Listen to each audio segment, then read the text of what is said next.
So we saw what happened the weekend with Tank and Romeo. We saw the outcome, but what did we think of the fight?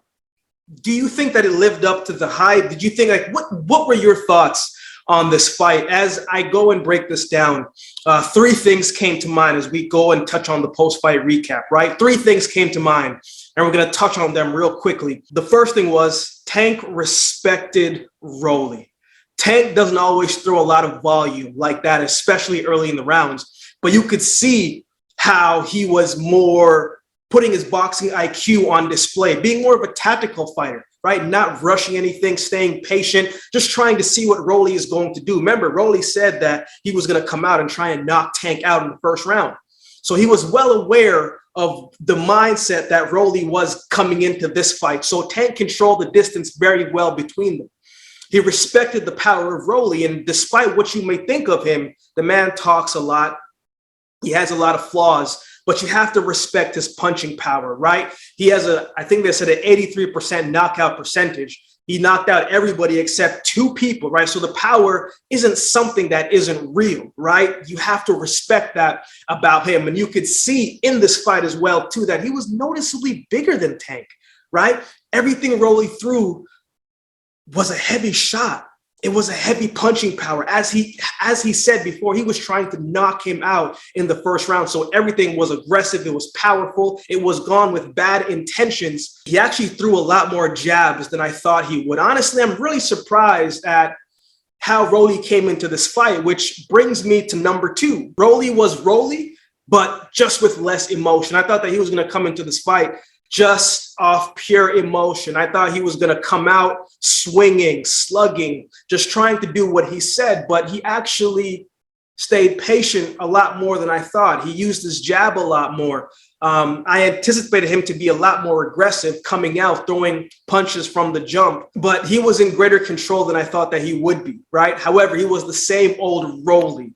If you haven't seen any of the breakdown of this fight that I've done, then you can definitely check out the Point Blank show that I do with Chantel Shan. But in this fight, I broke down that I said Rolly lunges forward a lot in his punches. He puts so much behind it, right, that he throws his whole body into the shot and leaves himself susceptible to being countered, right? And you could see in this fight, same old Rolly defensive tactics was open for display. Right? He was lunging. He wasn't covering himself up. His hands was down, right? His ring control and movement was kind of stiff. It wasn't very fluid. There wasn't much rhythm to it. It was more of a shuffle rather than him angling and trying to anticipate where Tank would be and is going towards, right? It just wasn't fluid. And he was a little bit slow, a little bit choppy in his footwork, right? So I didn't think his upper body and his lower body were in unison. They just looked a little bit stiff in everything that he was going. And I don't think that he was able to really figure out what Tank was doing. He probably came in knowing that he was going to be the bigger fighter, and because he was the bigger fighter, moving in to try to bully Tank, right? And what he didn't anticipate, or what I think most people don't really give Tank credit for, is his adaptability, his adjustments in the ring, and his ring IQ. Point number three, Tank's maturity as a fighter throughout this fight was noticed, right? If you are new to my channel, my approach to boxing and breaking down fights and all sports is a little bit different because I come from a sporting background myself. You know, track and field and boxing and MMA and certain singular sports, even though there's a team around you, have kind of the same similarities from a psychological standpoint. And for me in 2012, right, when I was at the Olympic Games, it was an experience for me. In 2016, I was 4 years older, and my mood and my mindset changed as an athlete. And the person I matured into based off experiences and the emotion that came with those experiences. When I came back in 2016, I understood what it was like to compete on that big stage now. I understand what it was like to deal with all the distractions that happen at Olympic Village, what foods to stay away from, what food to eat. How do I go about my rest? How do I manage everything? Right? And I say all of that because this was Rolly's first big fight. Big talker, but this is really his first big fight on the big stage. He's the headliner. There's a lot of things that go into it. And you could see how he was trash talking and doing all of the things to try to get under Tank's skin. But Tank didn't bite that bait. He stuck to himself. A younger Tank probably would have responded a little bit differently. If you know Tank's background, you know where he comes from, right? And back in his younger days, he used to get into fights a lot over lesser things. But throughout his career, a 27-year-old Tank, you could see the maturity as him as a fighter. He's a different mindset in this time in his career, in his life. And I think that is where we want to see the Tank who is a multiple-time division champion, where he is right now, the maturity and how he handled himself and what he's trying to build and create.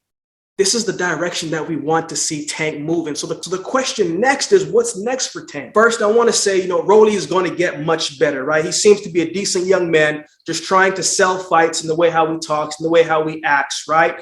I grew up with people like this. I know how they operate. I know what they say, right?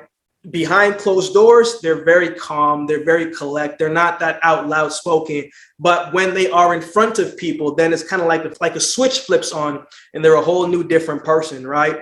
But I think he has so much room to improve on, and I believe that he will. He's still a young fighter. He's got talent, right? He's a good fighter, right? But I don't think he's getting that rematch anytime soon like he thinks he is or maybe wants to. But that's not happening anytime soon. Now for Tank, what's next for him? I'm not one of those people who say, because we hear it all the time, right? I'm not one of those people who say he hasn't fought anyone. I think that's a cop-out because he moved up divisions to fight bigger fighters. He's fought good opposition and he's beaten them all. He has names on his resume, right? Just because it's not the people that we often want to see him against doesn't mean he doesn't have names and hasn't fought anybody. But as people of the sport who appreciate boxing, we can continue to demand these fights. We can continue to say, you know what, Tank, this is who we want to see you in the ring next. We can continue to say those things. And that is how we can kind of make those fights happen. And eventually it will get done. When you talk about something enough times, eventually it will get done because it won't go away. But who do we want to see him in the ring next, right? Devin Haney and George Kambosos are busy. They're fighting this upcoming weekend, right? Loma has a lot going on with the Ukraine and trying to figure all that out. Ryan Garcia would be the next option. But a loss right now in Ryan Garcia's career wouldn't be good for him. It would make a lot of money. It would sell a lot of tickets, right? But it's not a good risk for Ryan Garcia right now. And honestly, I think Tank is a better all-around fighter than Ryan Garcia. They're both big punchers, right?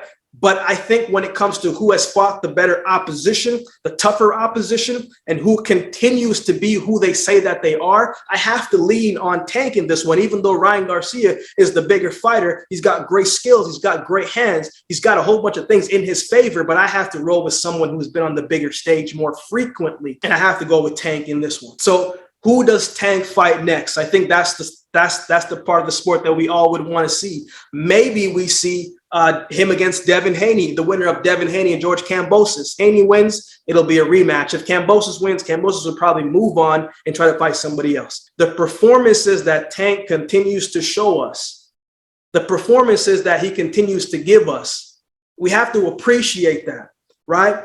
Because as he is going to continue to get better and better, so will the opposition, because at this point, in order to be the best, you have to get into the ring with the best. And I think at this point in his career, based on how he has developed, but how he responded to this fight, how he responded to all the antics that came with this fight, I think it's a good sign to say at some point, maybe end of the year, maybe next year, we will see Tank in the ring against the opponents and the opposition that we, the fans, the spectators, the supporters would like to see.